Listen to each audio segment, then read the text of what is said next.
time to hit the road.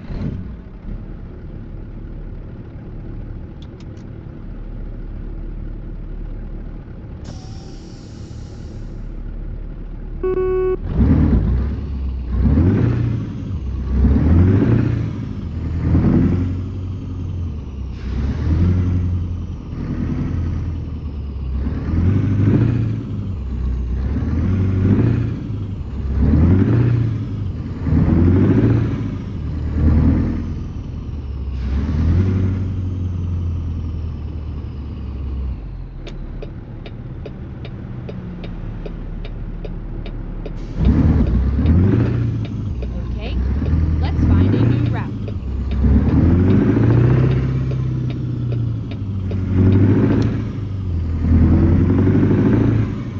All right, and good morning to you guys on this Thursday, June 18th. That means Caution, please mind the speed limit. tomorrow's Juneteenth, so you guys don't have to work. So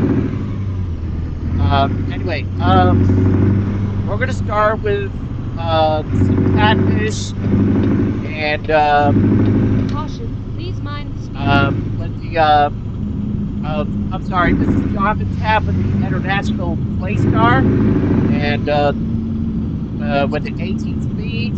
So let's go for a ride.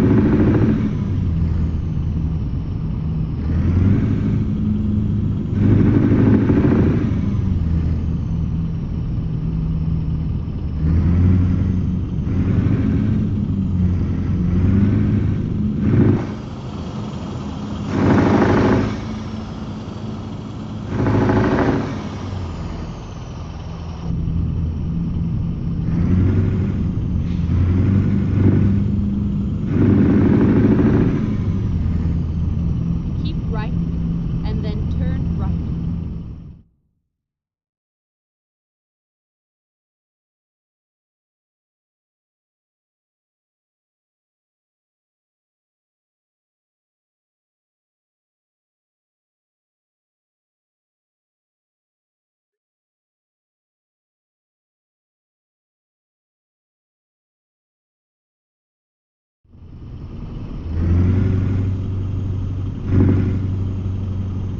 Turn right.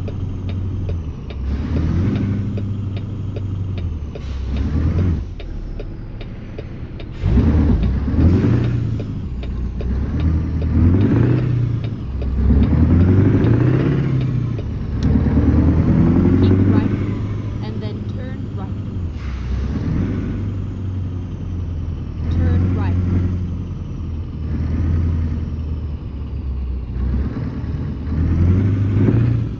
Here we are, safe and sound.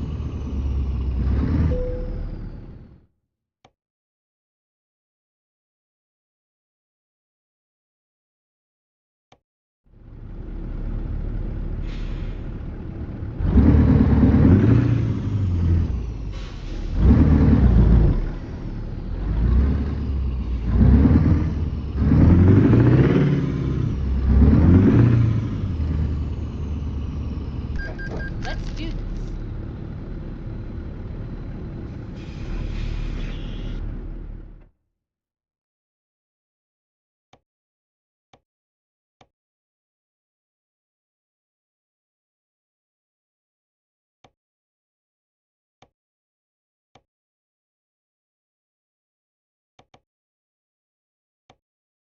But I feel a great privilege to be a steward of this brand. And I think that trusted legacy media brands can and should be more important than ever.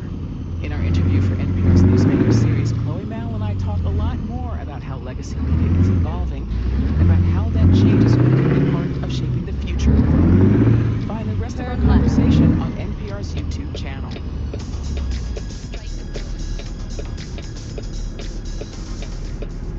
Most museums have the old do not touch rule, but one museum in Philadelphia is changing that.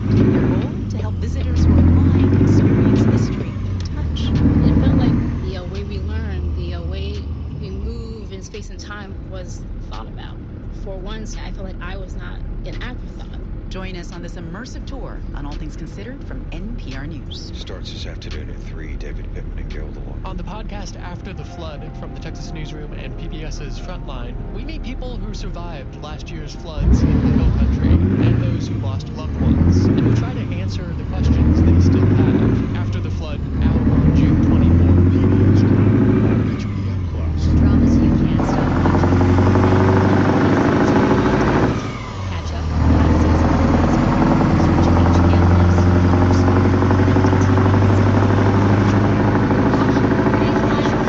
Going in later this morning into tomorrow.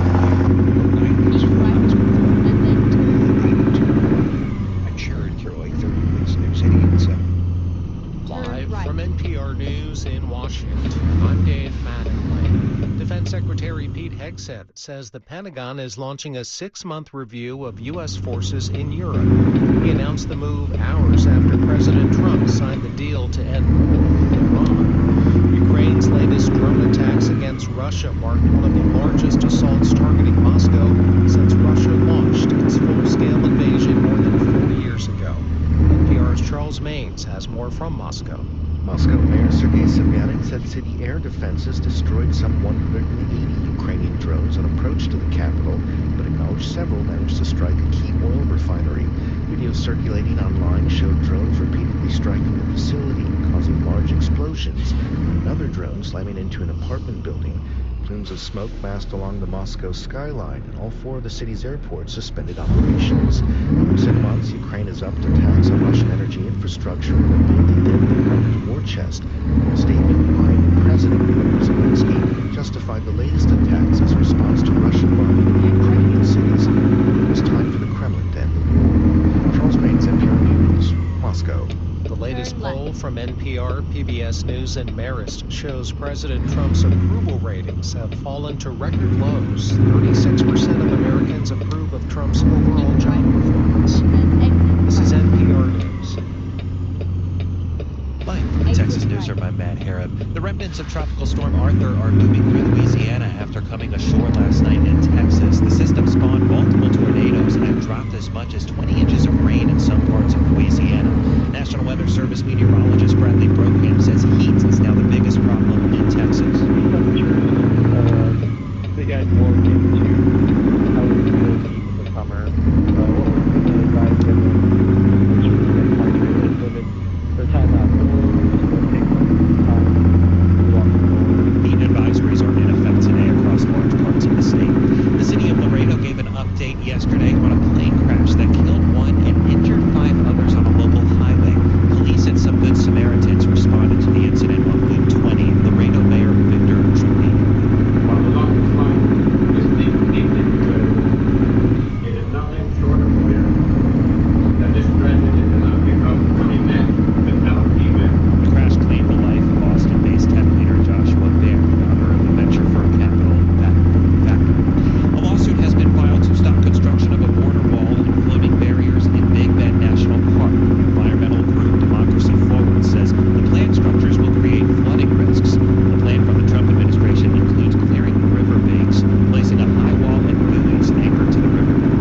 And state lawmakers are meeting today to review findings from last year's devastating floods in the Texas Hill Country. A special legislative committee is expected to unveil a report compiling takeaways from a review of the tragedy that killed more than 130 people. I'm Matt Harrod in the Texas Newsroom. Support for these Texas headlines comes from Texas Monthly, producer of Where the River Took Us, a podcast from the July 4th floods, from survivor Aaron Parsons' perspective, through the voices of his family and others, telling the story of grief, healing, and survival.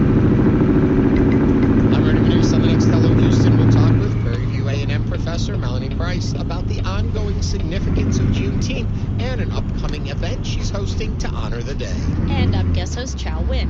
We'll also have the latest edition of Ernie's interview series as he talks with celebrity barbecue chef Sloan Rinaldi.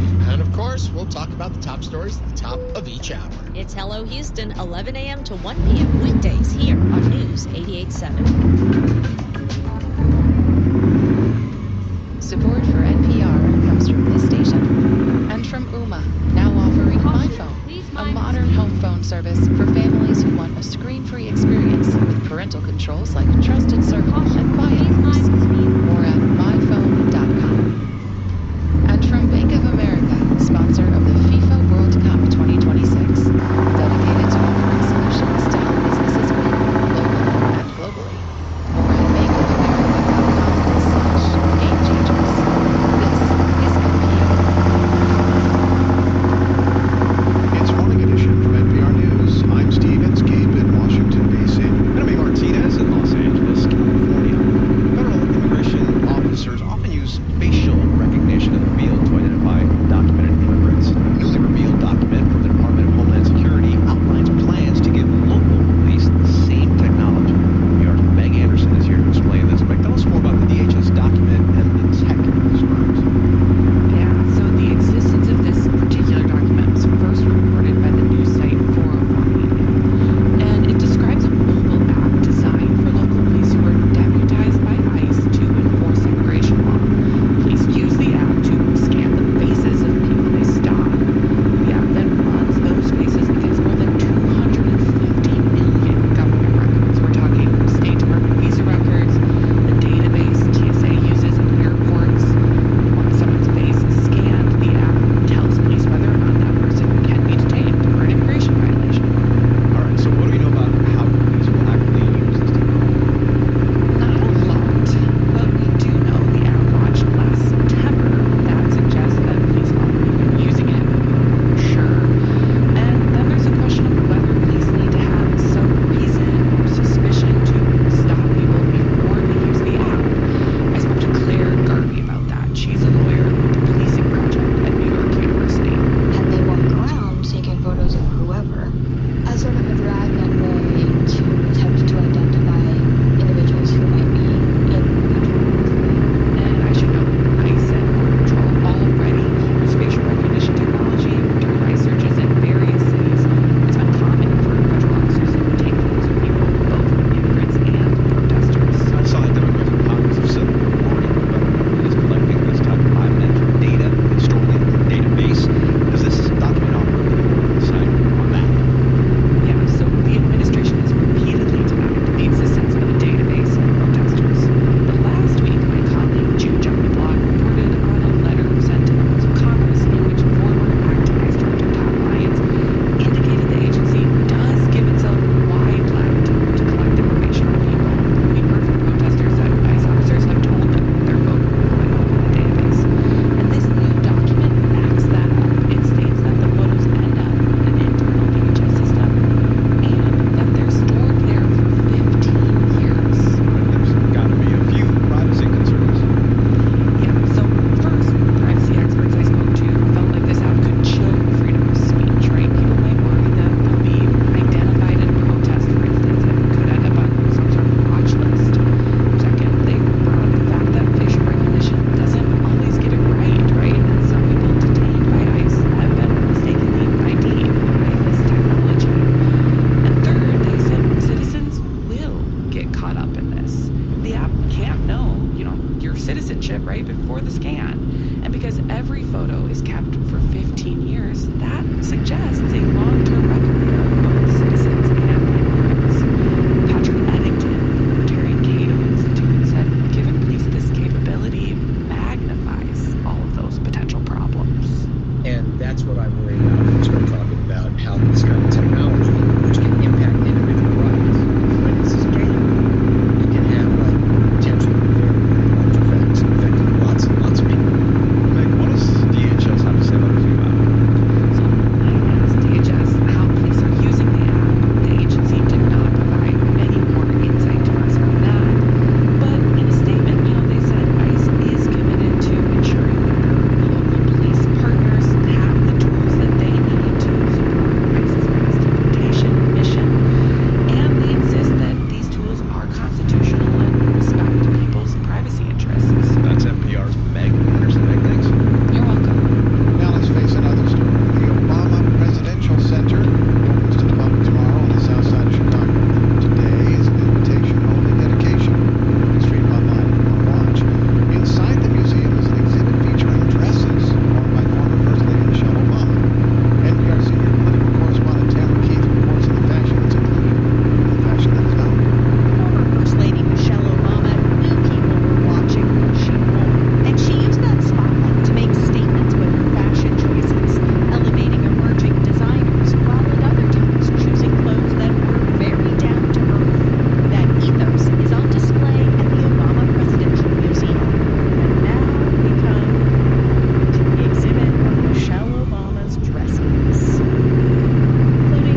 and is now the Obama Foundation's program director. At one end you've got Versace, and then in the middle you've got, the Target dress, because that is what you wanted to represent, was that full range of how does one express themselves through what they're wearing. The dresses are all behind glass, but there are 3 fabric swatches where visitors can feel the texture of rose gold chainmail, for instance. Michelle Obama's story is featured throughout the museum, but her dresses are likely to get the most notice. A famous outfit of her husband's, however, is not on display. Good afternoon, everybody. The tan suit that President Obama wore to an August press conference in 2014 turned into one of the bigger controversies of his presidency. Former Republican Congressman Peter King took to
nationality. NPR's Eleanor Beardsley tells us how that came to be.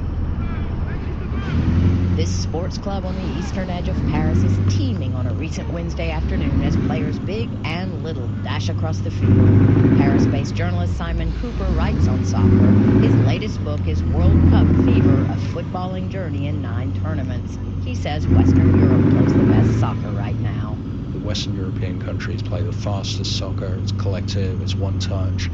And probably the best place in Western Europe is the largest city of Western Europe, Paris. The French are just very good at producing soccer talent. Cooper says it starts with getting millions of 6-year-olds out on the field because the only way to know who's going to be good is to let everybody play from a very young age. That's clearly being done here as tiny boys and girls excitedly kick the ball, pouring their hearts into their game. One coach screaming from the sidelines doesn't miss a thing. His gaze follows every darting youngster. Coach Baiji Conte is so demanding he thinks he's instructing teenagers, not 8-year-olds. The younger you start, the better it is, he says. You've got to do things fully and install a certain rigor from the beginning. 23-year-old Conte started playing here at the age of 5. Now he's with other principal coaches. He says a lot of the youngsters dream of being stars and fear might make it.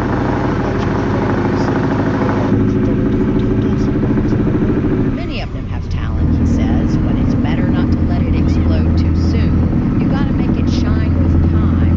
You have to polish talent with the jewel.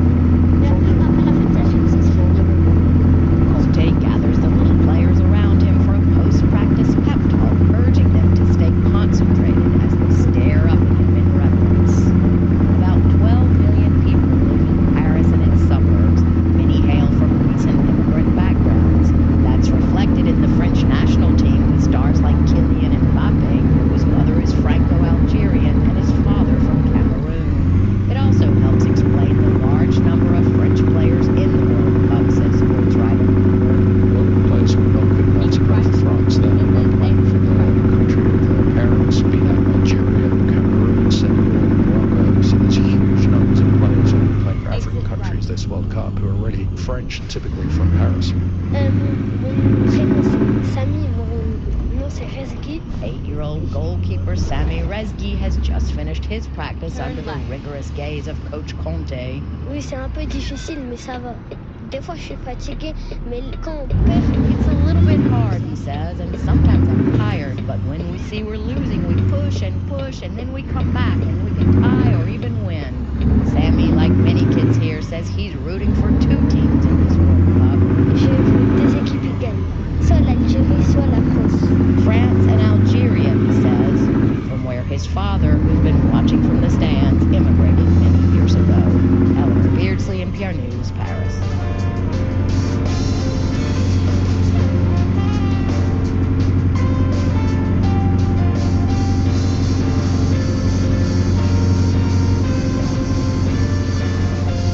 This is NPR News. News at 8:07 in the morning, about 8:50. New Red North Freeway 45 headed around Main Street. Crews blocking some lanes to try to drag that out of the way. Welcome to the sauna. Low 90s for the high today and tomorrow, but the heat advisory because it's going to feel like right around 110, maybe 114 in some spots. So dangerous heat.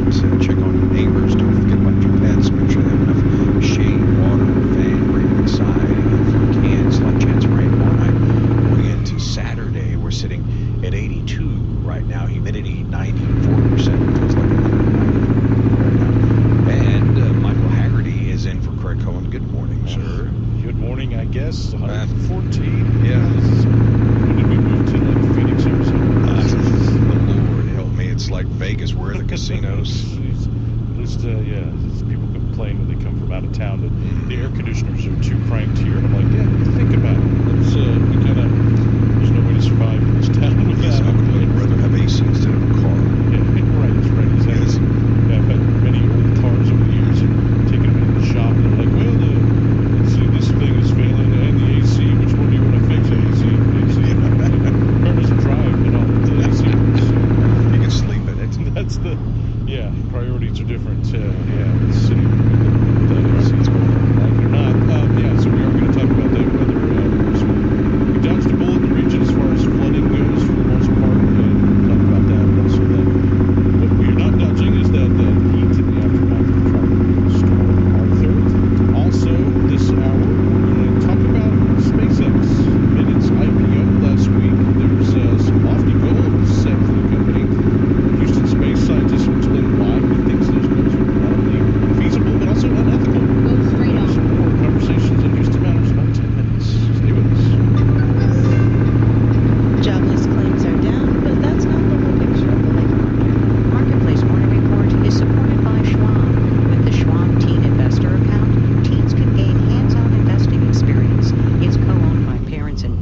Marketplace in Washington, I'm Kimberly Adams. The Department of Labor released its weekly jobless claims data this morning.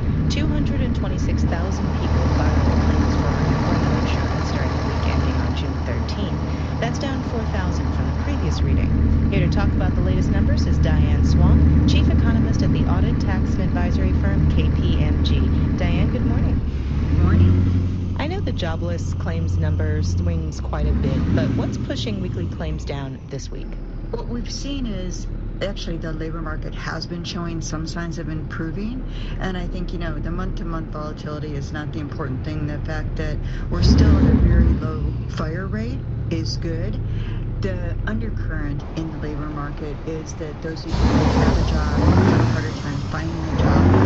That is something that we're worried about, but we have seen some hiring, and that is important. Their initial jobless claims are also, we're not seeing as many layoffs right now, and that really is important too. So we've got quit rates that are at the lowest level since August 2020, which tells me people are still pretty insecure about where they're at. They don't have a lot of tight opportunities. There's not a lot of health insurance in the labor market.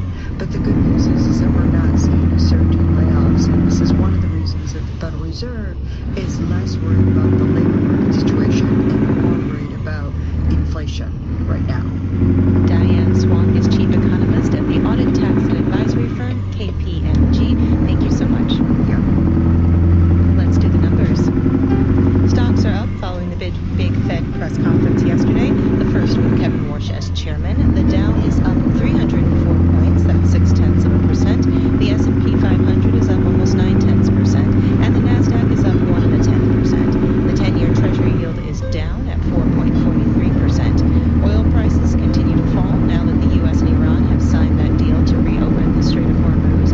Brent crude is trading at $77.35 a barrel. West Texas Intermediate crude is at $73.98 a barrel.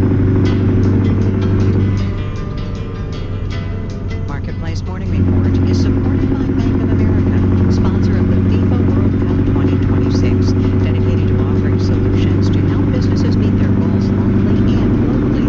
More at bankofamerica.com/gamechangers. And by Ninja One, unifying IT operations for businesses globally with solutions to support IT resilience and operational efficiency. Unify IT, simplify work, Ninja One. And by Odoo.com, providing business management software with integrated programs for accounting, manufacturing, and operations. Odoo, all your business on one platform. As you've heard and probably experienced, the price of oil has been all over the place in the past few months. That's affected gas prices along with the cost of many other things consumers and businesses rely on. When oil prices rise, as they did after the U.S. attacked Iran, it makes other sources of energy look more attractive, and that can be an opportunity for those alternatives to take root. As Marketplace's Stephanie Hughes reports, this dynamic has played out a few times throughout U.S. history. Back in the 1970s, oil prices skyrocketed. Go straight on. People started to innovate. People were trying everything they could. Cyrus Modi studies the history of science, technology, and innovation at Maastricht University in the Netherlands.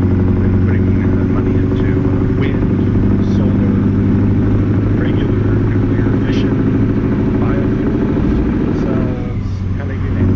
Modi says there was lots of research being done by oil companies, but also any company that could try to gin up some energy using whatever it had, went for it. So aerospace companies were getting into it. So Grumman, for instance, got into wind power. Some of the satellite companies got into solar power because they already had some expertise in that. Modi says even the potato brand, or Ida, maker of tater tots, was trying to figure out how it could get into geothermal energy, using its land in the Pacific Northwest. I think they did have some view to making money off of the geothermal hotspots that they own. This is also the point where the modern solar panel, which until then had mostly been equals up in space, really starts to have its moment.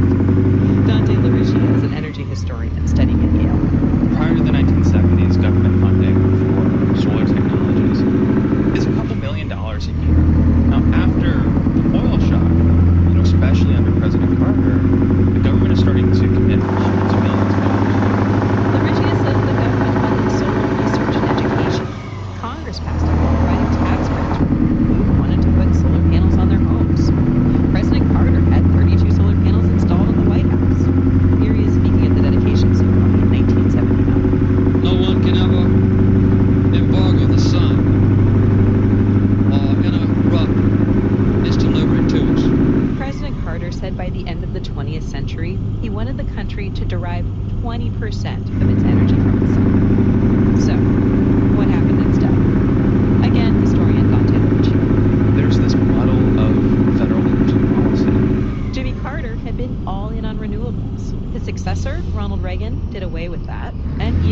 the solar panels Carter had installed on the White House.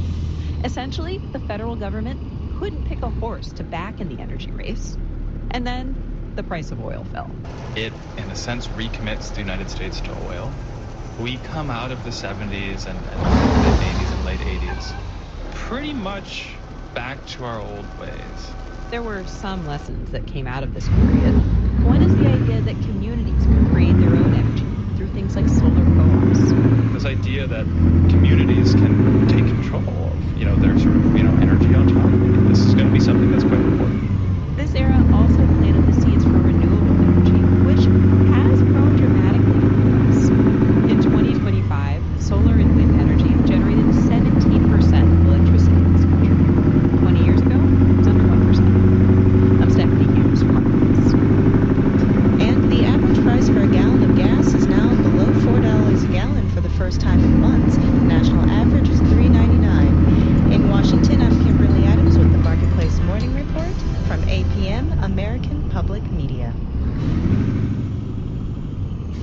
Support for Houston Public Media comes from listeners like you and from Specs, celebrating the summertime heat with cold seltzers, ciders, canned cocktails, and more. Details at specs.com. Cheers to savings. 9:59, it's News 88.7. Good morning. Crews on the scene of this wreck on the North Freeway 45 headed in North Street. That's near Main Street. That's why it's heavy trying to get into town. Heat advisory going in at around 11 this morning until tomorrow. Low 90s for the high.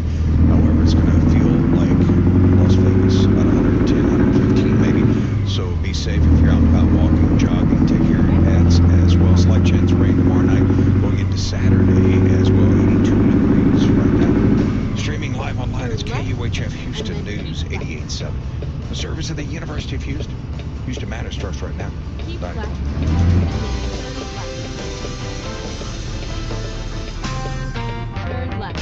The Houston area appears to have dodged a bullet in terms of flooding as Tropical Storm Arthur veered toward Louisiana. I'm Michael Haggerty in for Craig Cohen, and today on Houston Matters, what the storm is leaving us with, some extreme heat. Houston Matters with Craig Cohen is a production of Houston Public Media with support from Baylor College of Medicine. Also this hour, we get details on former Fort Bend County Judge K.P. George's sentence for money laundering conviction. Plus, amid its initial public offering last week, SpaceX set some pretty lofty goals, including future colonization of Mars. A Houston space scientist explains why he thinks those goals are not only feasible but also unethical. And we visit a memory care community using faith, music, and repetition to help residents with dementia. Thanks for joining us on News 88.7, and remember to check out our live video feed on Houston Public Media's YouTube channel. We start with the news update from NPR and News 88.7. Stay with us. Live from NPR News in Washington, I'm Corva Coleman. President Trump has signed the Memo of Understanding that's supposed to end the war with Iran. Iran's president has signed it too. NPR's Greg Myrie says the memo lays out a framework. The memorandum says both sides will freeze in place as they negotiate. Iran won't work on its nuclear program. The U.S. won't impose more sanctions. But there's a lot of tough issues here, and the most important is what happens to nearly 1,000 pounds of highly enriched uranium. These negotiations are supposed to last 60 days, but that deadline can be extended. NPR's Greg Myrie reporting. The memo between the U.S. and Iran does not have Israel as a signatory. It calls for a halt to fighting on all fronts, including in Lebanon. NPR's Gary Kahn reports from Tel Aviv. It is not clear if Israel will abide by the memo. President Trump says he sent Israel a copy of a preliminary deal that would open the Strait of Hormuz and set up further negotiations. But Iran says a major issue needs to be settled: Israel's campaign in Lebanon. Israel is fighting Iranian-backed Hezbollah militants there and currently occupies a large swath of the southern part of the country. While Israeli airstrikes have subsided in recent days, military officials say they are still responding to, quote, terrorist threats. Israel, which is not a party to U.S. and Iranian negotiations, says it will not leave Lebanon. A person familiar with communications between Israel and the U.S., who is not authorized to speak publicly, tells NPR that talks continue, but no conclusion has been reached yet. On NPR News, Tel Aviv. Defense Secretary Pete Hegseth says the Trump administration is launching a 6-month review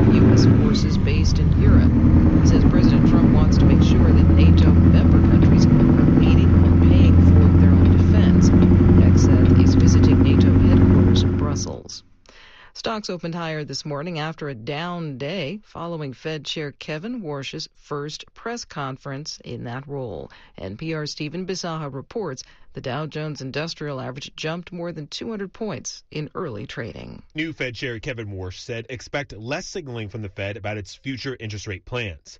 But investors still picked up some signal that an interest rate hike is now more likely this year.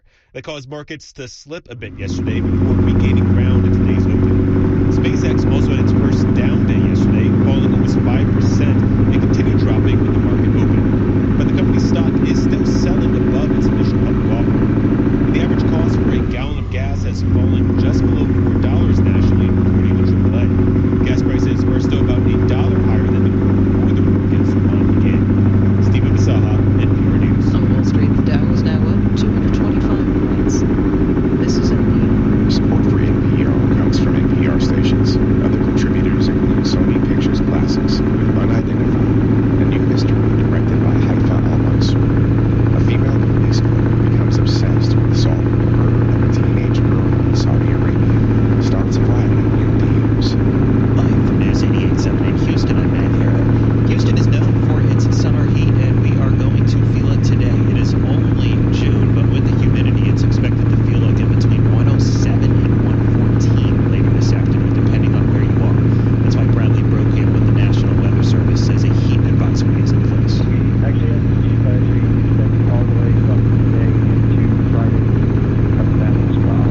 What we're advising everyone to do is just make sure we're staying hydrated. So we'll take some time to cool off indoors, especially using like AC, fans, all that adequate. Temperatures are only expected to get up to around 93, but again, that humidity is out of character for this early in the year. However, it is a result of Tropical Storm Arthur passing by the region yesterday, leaving tropical moisture in the atmosphere. The humidity should die off by Saturday. Fort Bend County is now under a public health emergency due to a surge in mosquitoes, likely brought in by all this rain we've experienced. Our Melissa Anahe reports the mosquito activity there is well above normal season levels. Interim Fort Bend County Judge Daniel Wong declared the health emergency on Tuesday and said the county will be conducting aerial mosquito control operations next week while the ground-based treatments are ongoing. County health officials say they're still mapping out where the spraying will take place. The health department has received more than twice the amount of mosquito-related complaints after the recent rainfall that they've received after Hurricane Beryl 2 years ago. They're saying mosquito trap counts in a single collection period are as high as 5,000, which exceeds typical high season levels. From the Fort Bend County Bureau, I'm Melissa Nahe, News 88.7. And U.S. Customs and Border Protection has seized more than $6 million in fake World Cup merchandise. Multiple outlets report officers from the Port of Galveston seized athletic wear, soccer balls, toys, sunglasses, cases, and more. Both shipments originated in China. Meanwhile, the FIFA Fan Festival returns to normal operations today, opening at 10:30. I'm Matt Harrod, News 88.7. This is Houston Matters. I'm Michael Haggerty, and today for Greg Cohen. Good morning. Thanks for joining us here on News 88.7 and on Houston Public Media's YouTube channel. Coming up this hour, the ins and outs of elder care, and we visit a memory care community using faith, music, and repetition to help residents with dementia.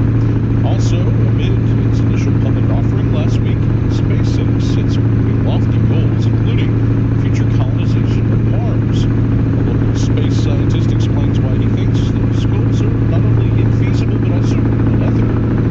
But first, Tropical Storm Arthur, the first named storm of the 2026 Atlantic hurricane season, made landfall along the Texas-Louisiana coast on Wednesday evening, largely sparing the Houston area, although we did see plenty of rain and some flash flooding in places like New Orleans. The storm comes early in a hurricane season that's just getting underway, one that is forecast to be quieter than usual. For the latest on the storm and what's in store for Houston in the next few days, we're joined again by Justin Ballard, meteorologist with the Houston Chronicle. Justin, good morning.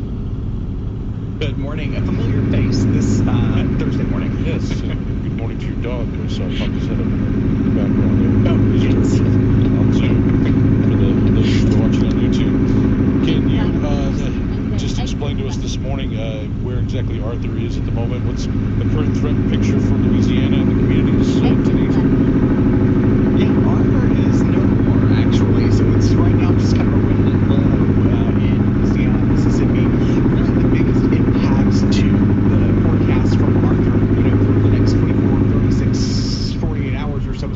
rain across the southeast and kind of mid-Atlantic states. So a rare high-risk flood day for portions of Louisiana and Mississippi. Just to kind of give you some stats on those high-risk flood days, they don't have to happen all that often, and when they do, really a third of all flood deaths happen on those high-risk flood days. 80% of all flood damages happen on those high-risk flood days. And the Gulf Coast historically is very, very susceptible to high-risk flooding days. Thankfully, our flood risk locally in Houston, which was lower, non-existent today, into really starting to dry out finally after seeing those heavy rainfalls earlier this week. So some good news there. The high-risk flooding though from Louisiana and Mississippi, certainly something to take serious if you do have friends and family in that area. Yeah, we keep saying in our news 88.7 that we dodged a bullet basically when it comes to widespread flooding. How did that happen besides just dodging Arthur hitting us? How did we manage to? I mean, listen, coast of Texas, I mean, at least, let it be something like an Arthur, right? In early June or mid-June, when things are just not quite really organized. So one of the reasons why we had, the situation we did yesterday with Arthur is we had a lot of wind shear on the western side of that. So to recap, wind shear is the change of wind speed and direction above the surface. And while wind shear is good for severe storms, it's really supportive for severe storms, it's not good. It's not supportive for hurricanes or tropical storms. So really what happened is it was very lopsided. We had dry air coming in as well on the western side of that. So a lot of the heaviest rain and wind yesterday was actually far out to sea. So, if you're going to have a tropical storm landfall, right, at least let it be something like an Arthur where it didn't have time to really get its act together. This was a mid-June tropical storm, and oftentimes, especially early in the season, they tend not to be quite as organized as what you get in August or September. So we can all breathe a sigh of relief. Hopefully, this is our only, landfalling storm of the season. We'll see. When it comes to the flash flooding and widespread flooding, part of how we dodged that, I guess, is that we did have some prolonged periods of rain, but then there were prolonged gaps. That was absolutely a big part of it. It was very helpful that we had, yes, there were spots in Brazoria County, for instance, yesterday that picked up probably close to a foot of radar estimated rainfall, but we didn't have big long gaps where it wasn't raining, and that really allowed our bayous, creek systems, river systems to kind of subside, and we got a little bit of a break from that. So it was very helpful, to see that Blue Series did pick up 3, 4, 5, 6 inches of rain, but it did not come down all at one time, at least in most of Southeast Texas. In some parts, that's not the case, but in most of Southeast Texas, it was nice to get that break. Every now and then where we were drying out. Make a U-turn. You mentioned this being early in the season. The forecasts mainly, going into the season said this would be a below normal year with El Nino developing, so fewer named storms. But we're just 3 weeks in, we've already had one. Does that mean anything? I don't think so. I'm going to be very honest. The fact that the National Hurricane Center named Arthur yesterday was a bit of a surprise to me because it was very disheveled, very disorganized, which, again, we're rooting for that, right? We're rooting for disorganized activity. We don't want anything too crazy, but by name, I mean, really and truly, this was not something substantial to deal with here across Southeast Texas. We've certainly dealt with far worse. I do think as El Nino really kicks into high gear, we'll see fewer rainstorms. Does that mean we'll see no hurricanes in Texas? I do know since 1951, the early 1950s, we've not had a hurricane, so Cat 1 to Cat 5 hurricane make landfall along the Texas Gulf Coast, so during an El Nino season. So, that gives me some hope that maybe we'll escape this season without a hurricane landfall. Well, we did dodge the Arthur blow when it comes to rain. We are dealing with some intense heat and heat indices right now, as we've been hearing. If you want to know what it feels like to live in Las Vegas if it were humid, it feels like this is what we're feeling like. What's causing that? How is that storm causing this, and how long should we endure this? There's a couple of reasons why departing tropical storms can give us such intense heat afterwards. So, a heat advisory is in effect from 11 a.m. to 10 p.m. Friday.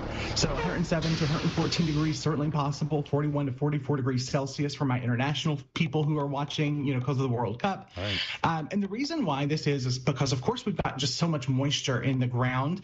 All of that moisture is just going to start getting evaporated into our atmosphere. So our humidity levels are so much higher than they might ordinarily be this time of the year. Obviously, June can be humid anyway in Houston, as close as we are to the Gulf, but it's going to be extra humid because of Tropical Storm Arthur. On top of that, that dry air that I was just mentioning on the backside of departing tropical storms, it's also sinking air. So temperatures are able to warm very effectively because we're having such limited cloud cover. So, expect highs crazy. We're not talking record-breaking highs, 93, 94 possible over the next, say, 2 days or so. But really, I think it's the humidity that's going to be the main factor here for that heat advisory. Again, take it easy, drink plenty of water. If you're out and about celebrating any of the World Cup festivities, yes, you can have your little fun drink or cocktail, but make sure you're having water as well. Yeah, those World Cup fans are already going to get a crash course in Houston humidity, and they're getting an extra dose, even more so. Anything else you're watching? What should we look at the next few days? Are we free and clear from the rain? What else should we be looking for? So we do have a couple more instances where we could see a few thunderstorms. So Friday, tomorrow, and then Saturday, we do have a couple of little disturbances that I'll be keeping an eye on that could bring us some more showers and storms. We do have a little bit of a flood risk those 2 days, but it's much lower than what we saw over the last couple of days. And really the reason that flood risk is in place is because we've had so much rain. So not expecting widespread flooding, certainly, but any kind of downpour that does happen, especially north of Interstate 10, could lead to some brief sort of urban flooding. Justin Ballard is a meteorologist with the Houston Chronicle. Thanks as always, Justin. Thank you for having me. Fort Bend County has been one of the fastest growing and most diverse counties in Texas, but for the past several years, its top elected official has dominated the headlines for some different reasons. This week, a judge sentenced suspended County Judge K.P. George to 180 days in county jail and 5 years of probation after a jury convicted him in March of felony money laundering. Houston Public Media's Fort Bend reporter Melissa Anahi has been covering this saga, and she joins us now. Good morning. Okay, so a judge George was found guilty of stealing from campaign donors, tapping his campaign funds for more than $46,000 and using them for a down payment on a home and some other expenses. Let's real quick hear just a bit of the judge reading the sentence. I want to sentence you to take with confinement with the Texas Department of Criminal Justice Institutional Division. I want to suspend the imposition of that sentence and probation for 5 years. Part of your probation is you to serve on the base private County Jails in addition to probation. You're to pay a $5,000 fine, cost of court. You're going to have to participate in the anti-theft class. You're going to perform 200 hours of community service. You're going to have to stay on social media for the term of your probation. You're going to be removed from your position of public office as the county judge. You're to have no contact with Terrell Patel, and you're not to be employed where monetary fiduciary duties are involved. That is the sentence of the court. Lisa, can you walk us through what prosecutors laid out about what he did and how it all came to light? Yeah, that was a hefty sentencing there, but prosecutors are content at what had happened. They believe justice has been served.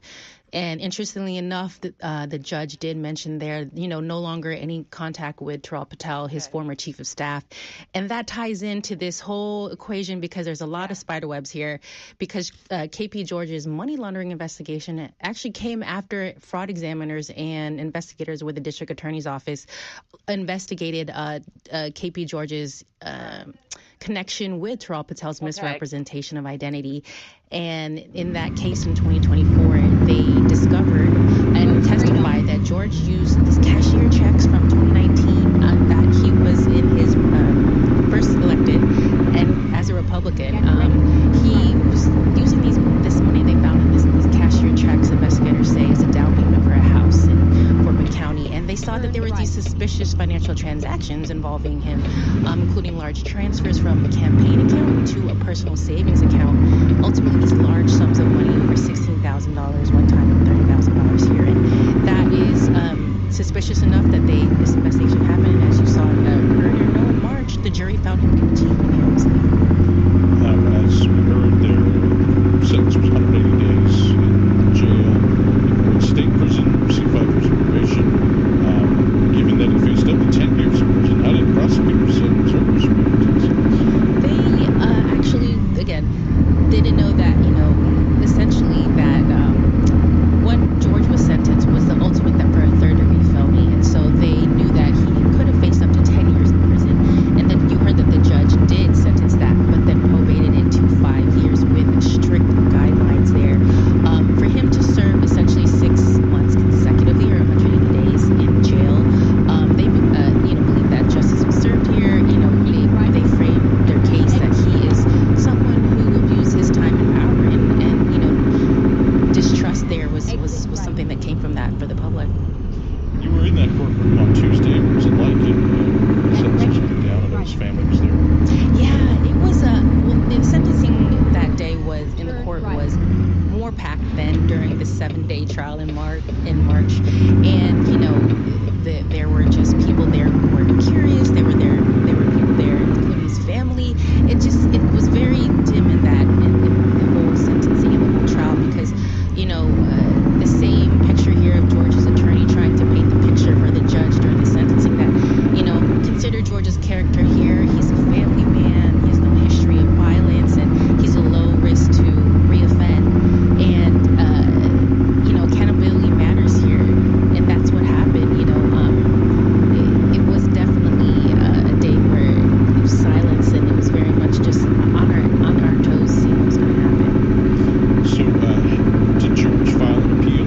Yes, actually, his attorneys filed an appeal immediately, and that's a significant thing here. The district attorney's office told me that they wouldn't have been surprised that if he filed an appeal, and that was a $50,000 bond, and he had to pay that if he was to be a free man. Now, with that appeal, everything that you heard here with the sentencing, that puts that essentially on pause. So George is not going to serve his day in jail or spend a day there, or besides paying the fees for court, because this appeal has to go to the appeals court and higher courts. So that was an interesting thing there. It's then referring to him as former or suspended county judge. What's his kind of status with his office? It's again very tricky there, but the important thing here, let's paint this picture in that the legal complexity here are critical. George is under 2 active suspensions. One with his civil case, and that is actually going to that trial is going to take place in September, and that's a civil suit that was filed by a Fort Bend County citizen. And then we have this criminal sentencing here that, and with those 2 sentencings, that he is under suspension, and Wong's essentially his interim position is dependent on George being suspended. So George is still the county judge, but he is suspended and under 2 suspensions. And because of his appeal, while the court ruled that he is removed from office, as you heard from the judge, the filing the notice of the appeal supersedes the removal order, and George is not legally removed while the appeal is pending. And the Court of Appeals district attorneys tell me is that could last up to a year or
navigating the ins and outs of elder care in Houston as Houston Matters continues on News 88.7 and on YouTube.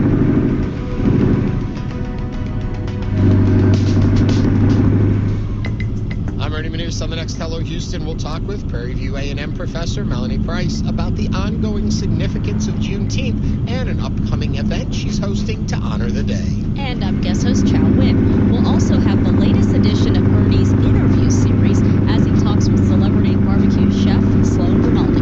And of course, we'll talk about the top stories at the top of each hour. It's Hello Houston, 11 a.m. to 1 p.m. weekdays here on News 88.7. Support comes from Chariot Energy, a member of Hanwha Energy USA, a retail electricity provider offering simple, sustainable energy plans to residential and commercial customers. Details and plan options available at chariotenergy.com. We get support from members like you and from Baylor College of Medicine. Baylor's work centers on advancing health, medicine, research, education, and patient care. Heat advisory and late this morning into tomorrow night. Right now, 85 degrees. This is Houston Matters. I'm Hackney, and today for Cohen. As a person gets on in years, it can often be difficult to tell the difference between the normal effects of being older and warning signs that something more serious. Forgetfulness, mobility issues, mood changes, difficulty managing everyday tasks, all sometimes signal a need for some additional support. So, how do we recognize when older adults might need some help at home, some professional care, or a different living arrangement together? What are the signs that could point to conditions such as dementia, Alzheimer's disease, or other concerns? Joining us now to discuss the ins and outs of elder care is Dr. Christina Little, an assistant professor of internal medicine, geriatrics, and palliative care medicine at the Baylor College of Medicine. Dr. Little, thanks so much for joining us. Michael, it's so nice to meet you, and thank you for having me. Yes, glad to meet you too, and we welcome your questions for Dr. Little, your stories even, how you have dealt with difficult questions and decisions regarding a loved one as they get older. You can call or text 713-440-887. Email us talk@houstonmatters.org or comment on our live stream on the Houston YouTube channel. Dr. Little, what are some of the earliest signs that an older adult might need some additional help in, with daily living, and what age do those things tend to show up? Yes, so if you talk to any geriatrician, we would say age truly is just a number and not something that I take super, it's actually not the main thing I'm looking for. So it's not like at a certain age you really need to get more assistance in the home. We're looking for other signs. So one of the big things I first tell people to pay attention to is there a change in the older adult's baseline? So are they no longer able to manage daily tasks that they used to be? Some examples of that might be that they're having trouble bathing and dressing themselves. They used to cook and now they can't prepare their own meals or do their grocery shopping. Are they having trouble managing their medications or paying their bills, or light housekeeping tasks are no longer being done? I also think it's super important that if you notice an older adult has any safety concerns, that would definitely be a reason to bring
So can she still prepare a meal for herself? Are they forgetting? Are they at risk for falling? Are they falling on? So look for those practical signs.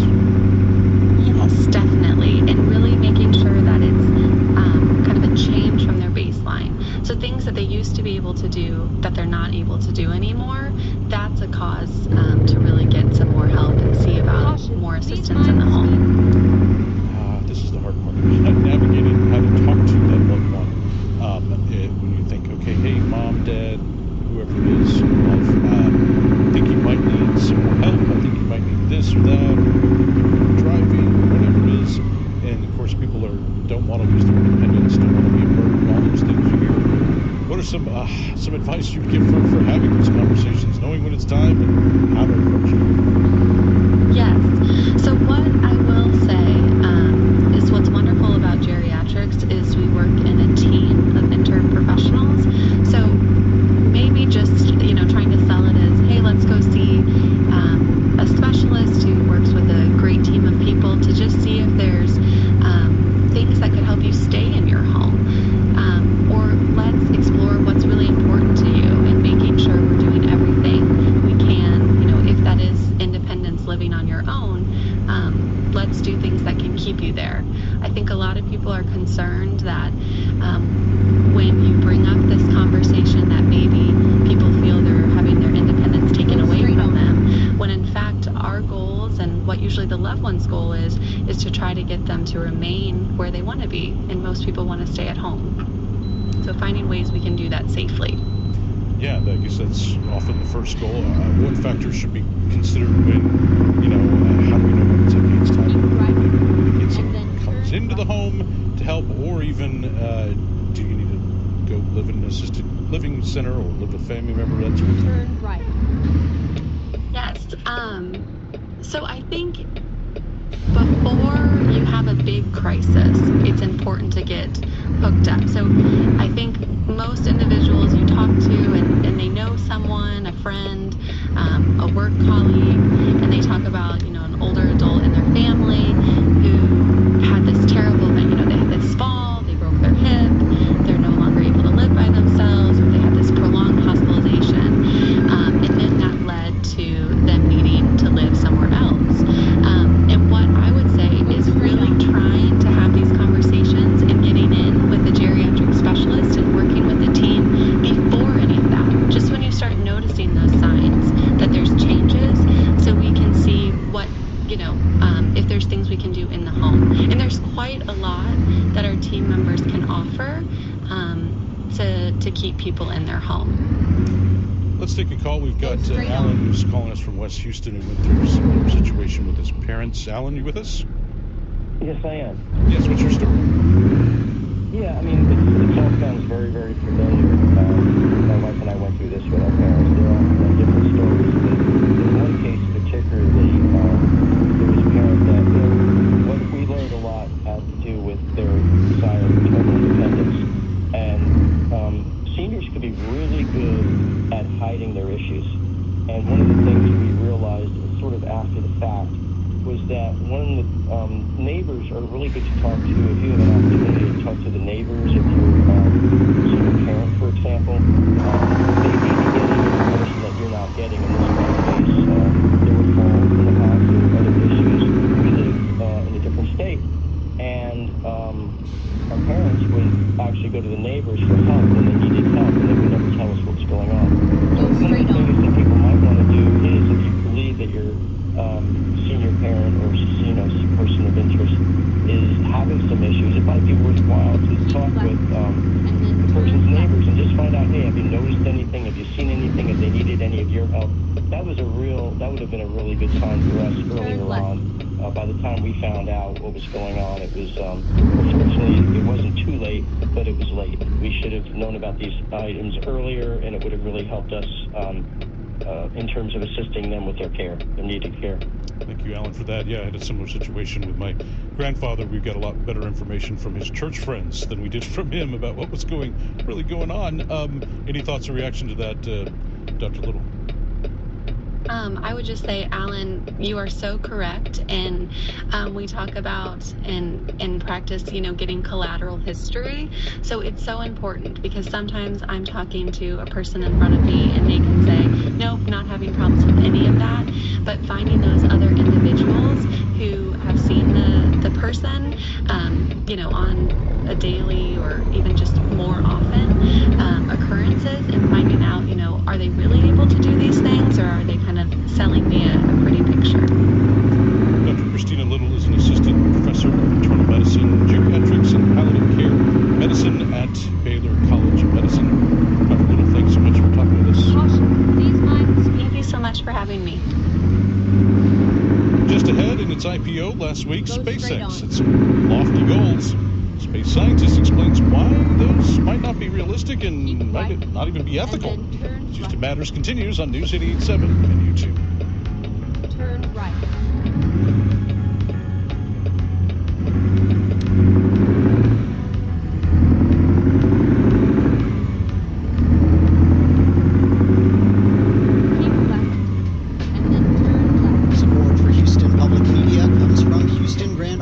Presenting its 2026-2027 season, including Strauss's Der Rosenkavalier, Gounod's Faust, and Carlisle Floyd's Susanna.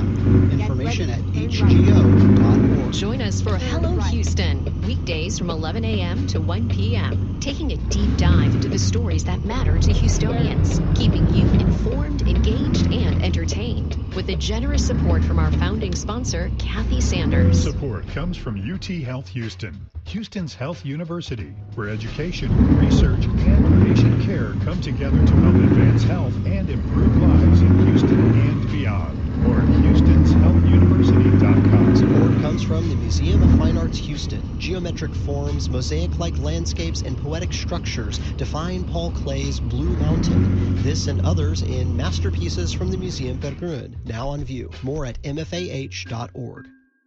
This is Houston Matters. I'm Michael Haggerty.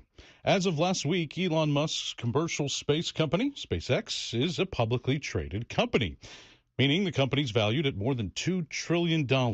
But now, as our next guest co-wrote in an op-ed in the Houston Chronicle, the goals of that company are no longer simply the whims of an eccentric, albeit successful entrepreneur. Those goals are now also directly affecting the company's shareholders, too. Scott Solomon and his colleague Kelly Weinersmith of Rice University say those goals are not only unlikely in the timeline laid out, but also they're unethical. Solomon is a biology professor at Rice University and author of Becoming Martian, How Living in Space Will Change Our Bodies and Minds. He joins us now to explain. Scott, welcome back. Yeah, thanks so much for having me back, Mike. Remind us, what are some of those goals for SpaceX as laid out in conjunction with this IPO? Yeah, so what caught my attention, and my colleague Kelly Weinersmith as well, in this is not just the idea that SpaceX is interested in having people live on Mars. We've known that for a long time. It's the timeline. So what they laid out in the documentation that went along with their IPO, so, when a company goes public, they have to disclose, some of the ins and outs of how their company is set up. And what they revealed is that they have an incentive structure in place for their CEO, Elon Musk, in which he is set to get a major benefit in stock. It's 1 billion shares of a certain category of stock, Class B stock, which comes with super voting rights. Basically, if he gets a colony, the way they quoted it was a permanent human colony on Mars with at least 1 million inhabitants. And that has to happen while he's CEO.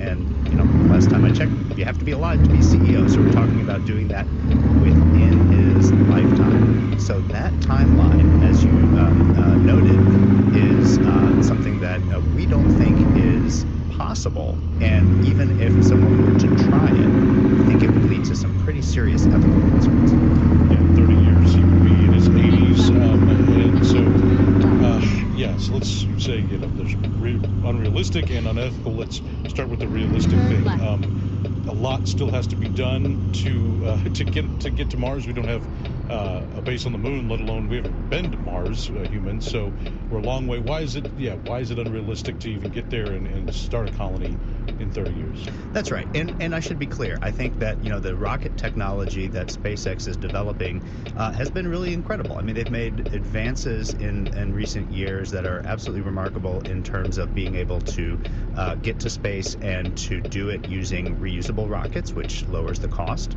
And so, I understand that their technology may get us to the point where we can send humans to Mars, maybe even within the next decade or so. That part I would not say is so unlikely. The challenge is living there.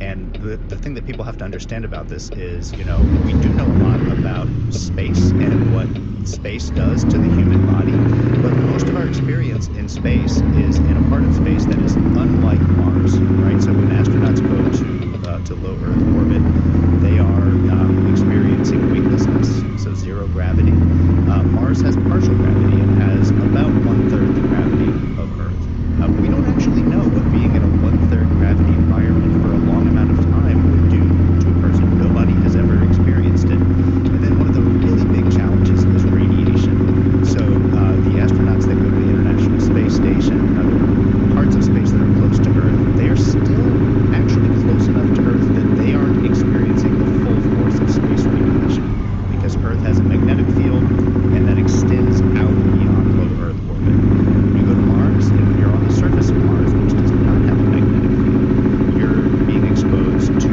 much more and different types of space radiation. And the bottom line is we don't actually know what that would do to the body, but there's good reasons to believe that it would be problematic.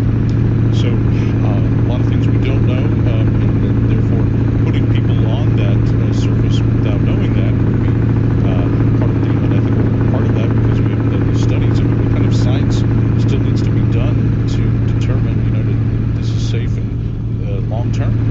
Yeah, so I think, here's the thing. Adults who understand the risks of moving to Mars, even with those unknowns, could agree to take on those risks, right? A person could understand those risks and, sign a waiver and say, yeah, I'm willing to take on that risk, as extreme as it might be. So that part doesn't bother me as much from an ethical perspective. What really concerns me a lot is the idea of having a permanent colony. A permanent colony implies that people are not just going and turning around and coming back, they're living their entire lives there. And making it permanent implies that we're having children there, that we're raising families there.